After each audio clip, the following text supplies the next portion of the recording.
اعوذ باللہ من الشیطان الرجیم بسم اللہ الرحمن الرحیم۔ اللہ کے نام سے شروع جو بڑا مہربان اور نہایت رحم کرنے والا ہے۔ مختار سقفی ایک ایسا نام کہ جس نے حضرت امام حسین رضی اللہ تعالی عنہ کے قاتلوں کی ایک لسٹ تیار کی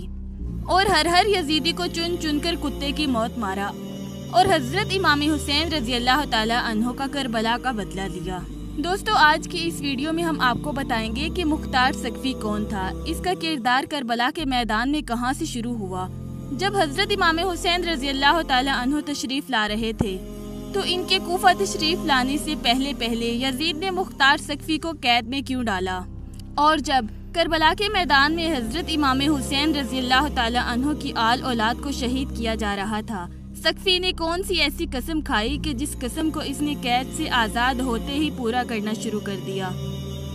اور قید سے رہا ہونے کے بعد کس طرح مختار سقفی یزیدیوں پر اللہ تبارک و تعالی کا عذاب بن کر نازل ہوا اور ایک ایک یزیدی کو چن چن کر اسی طرح قتل کیا جس طرح یزیدیوں نے حضرت امام حسین رضی اللہ تعالی عنہ اور ان کی آل اولاد اور ان کے اصحاب کو بے دردی کے ساتھ شہید کیا تھا۔ دوستو، اس ایمان افروز ویڈیو کو دیکھنے کے لیے ہماری آپ سے گزارش ہے کہ اس ویڈیو کو اینڈ تک ضرور دیکھیے گا۔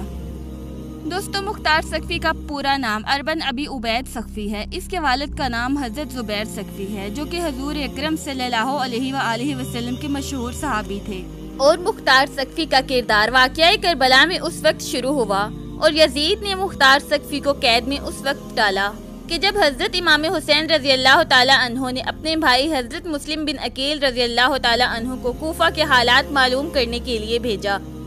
سقفی نے حضرت مسلم بن عقیل رضی اللہ تعالی عنہ کا خیر مقدم کیا اور ان کے مہمان نوازی کی، ان کو اپنے گھر ٹھہرایا۔ لہٰذا جب یزیدی فوج کو پتہ چلا اور جس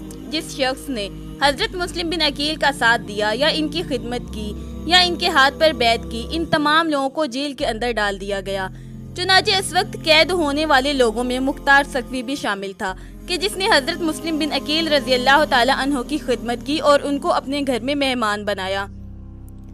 اور ایسے واقعہ کربلا سے پہلے یزید کے حکم پر مختار سقفی کو قید میں ڈال دیا گیا۔ مختار سقفی کو جب قید میں ڈالا گیا تو یہ سوچنے لگا کہ حضرت امام حسین رضی اللہ تعالی عنہ جب کوفہ آئیں گے تو حالات بہتر ہو جائیں گے اور اسے قید سے رہائی مل جائے گی، لیکن ایسا نہ ہو سکا، بلکہ بدبخت یزیدیوں نے حضرت امام حسین رضی اللہ تعالی عنہ اور ان کی آل اولاد کو میدان کربلا کے اندر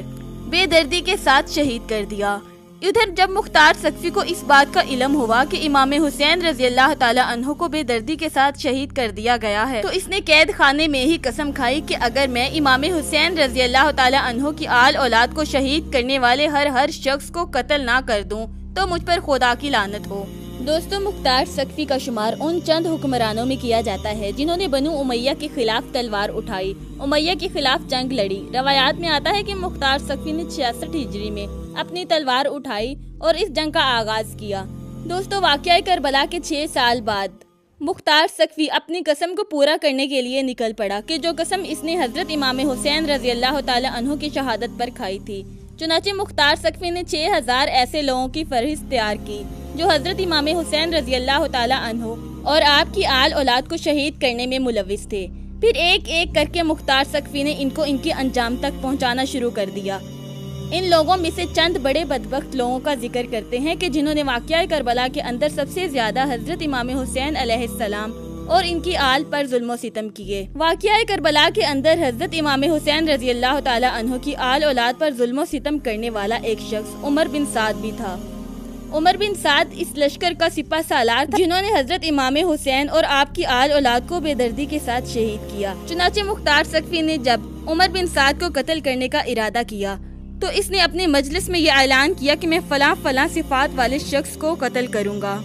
چنانچہ آپ کے مجلس میں موجود ایک شخص جس کا نام حسین تھا، وہ مختار سقفی کی بات سنتے ہی سمجھ گیا کہ یہ عمر بن سعد کی بات کر رہے ہیں۔ وہ شخص مجلس سے اٹھا اور عمر بن سعد کے پاس گیا اور اس کو خبردار کیا۔ چنانچہ عمر بن سعد نے جب یہ بات سنی تو اس نے اس بات کی طرف زیادہ توجہ نہیں دی کیونکہ عمر بن سعد کے تعلقات مختار سقفی کے ساتھ بہت اچھے تھے۔ چنانچہ دوسرے دن عمر بن سعد نے اپنے بیٹے حفظ کو، جو کہ جنگ کربلا میں اپنے باپ کے ساتھ شامل تھا، مختار سقفی کے دربار میں بھیجا۔ جیسے ہی عمر بن سعد کا بیٹا مختار سقفی کے پاس آیا تو اس وقت مختار سقفی نے اپنے ایک فوجی افسر کو اپنے پاس بلایا اور اس سے کہا کہ چپکے سے جاؤ اور عمر بن سعد کو قتل کر کے اس کا سر کاٹ کر میرے پاس لے آؤ۔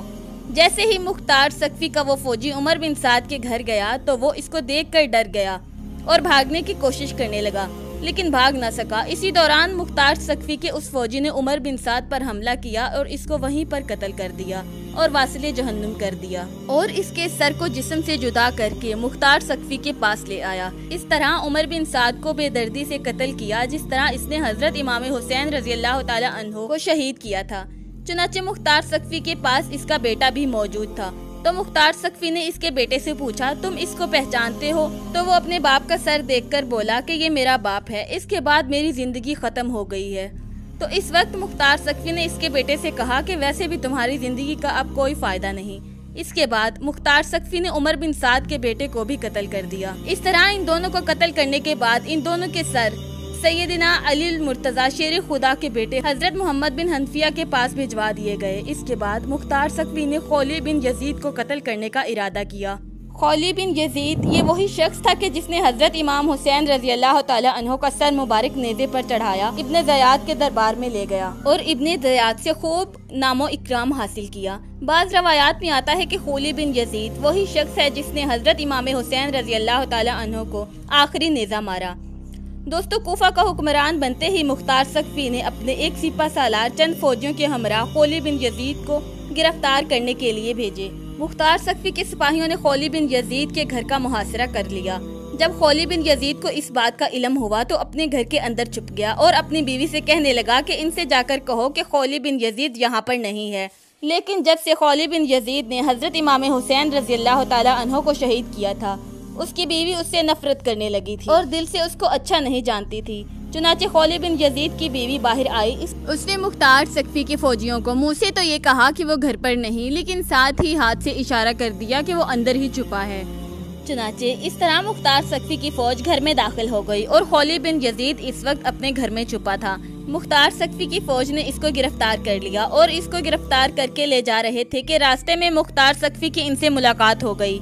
مختار سقفی نے خولی بن یزید کو وہیں پر اس کے انجام تک پہنچانے کا ارادہ کیا اور خولی بن یزید کی تمام خاندان والوں کو وہاں جمع کیا اور ان کے سامنے اس کی گردن کو اڑا دیا اور اس کے جسم کو آگ میں ڈال دیا۔ روایات میں آتا ہے کہ مختار سقفی اس وقت تک وہاں سے آگے نہیں بڑھا جب تک خولی بن یزید کی لاش جل کر راکھ نہیں بن گئی۔ پھر اس کے بعد خولی بن یزید کی راکھ کو ہوا میں اڑا دیا گیا اور اس طرح خولی بن یزید کا دردناک انجام ہوا اور یہ اپنے کیفر کردار کو پہنچا۔ دوستو، اس کے بعد مختار سقفی نے شمر العین کو قتل کرنے کا ارادہ کیا۔ یہی وہ شخص تھا جس نے خیموں کو آگ لگائی اور یہی وہ شخص تھا کہ جس نے ننھی سکینہ کے کانوں سے بالیاں کھینچ لی، جس کی وجہ سے ان کا لباس خون سے بھر گیا، اور یہی وہ لعین شخص تھا کہ جس نے ننھی سکینہ کے چہرے پر تماچے مارے، اور یہی وہ شخص تھا جس نے حضرت امام حسین رضی اللہ تعالی عنہ کی گردن کو ان کے جسم سے جدا کیا۔ روایات میں آتا ہے کہ سن 67 ہجری میں مختار سقفی کی حکومت بنی تو شمر لعین اور دیگر لوگوں نے مختار سقفی کے ساتھ جنگ لڑی، لیکن مختار سقفی نے ان تمام لوگوں کو اس جنگ کے اندر شکست دے دی۔ چنانچہ شکست کے بعد شمر لعین کوفہ سے بھاگ گیا، لیکن مختار سقفی نے اپنے ایک خاص غلام کو فوجیوں کا ایک دستہ دے کر شمر کا پیچھا کرنے کو کہا، لیکن شمر لعین نے مختار سقفی کے کمانڈر اور اس کے دستے کو قتل کر دیا۔ اس کے بعد مختار سقفی خود اس کا محاصرہ کرنے کے لیے نکلا اور ایک مقام پر شمر لعین کو گھیر کر اس کو قتل کر دیا اور اس کے سر کو اسی طرح اس کے جسم سے جدا کیا گیا جس طرح حضرت امام حسین رضی اللہ تعالی عنہ کے سر مبارک کو ان کے جسم سے جدا کیا، اور شمر کے سر کو کاٹ کر اس کے منہ کو کالا کیا گیا اور اس کو نیزے پر لٹکایا گیا، اور شمر لعین کے سر کو نیزے پر لٹکا کر پورے کوفہ کے اندر گھمایا گیا۔ اس کے بعد شمر لعین کے جسم کو کھولتے ہوئے تیل میں ڈال دیا گیا اور اس کے بعد اس کے جسم کو کوفہ کے بازاروں کے جنگلی کتوں کے آگے پھینک دیا۔ پھر اس کے بعد شمر لعین کا سر محمد بن حنفیہ کے پاس مدینہ میں بھجوا دیا گیا۔ دوستو، اس کے بعد ابن زیاد کا نمبر آیا جو کوفہ کا گورنر تھا اور جس نے حضرت مسلم بن عقیل رضی اللہ تعالی عنہ کو شہید کیا تھا اور حضرت امام حسین رضی اللہ تعالی عنہ کے خلاف میدان کربلا میں اپنی فوج بھیجی تھی۔ ابن زیاد کے حکم پر ہی حضرت امام حسین رضی اللہ تعالی عنہ اور ان کی اولاد پر پانی بند کیا گیا اور اسی کے خط کی وجہ سے کربلا کی جنگ وقوع پذیر ہوئی۔ چنانچہ ہجری کو مختار سقفی اور ابن زیاد کے درمیان ایک بہت بڑی جنگ ہوئی اس وقت عبید اللہ ابن زیاد اور ان کے ساتھیوں کے سروں کو مختار ثقفی کے پاس بھیجا گیا۔ مختار ثقفی نے ان تمام لوگوں کے سروں کو اسی مسجد میں اسی مقام پر رکھا جہاں پر حضرت امام حسین رضی اللہ تعالی عنہ کے سر مبارک کو رکھا گیا تھا،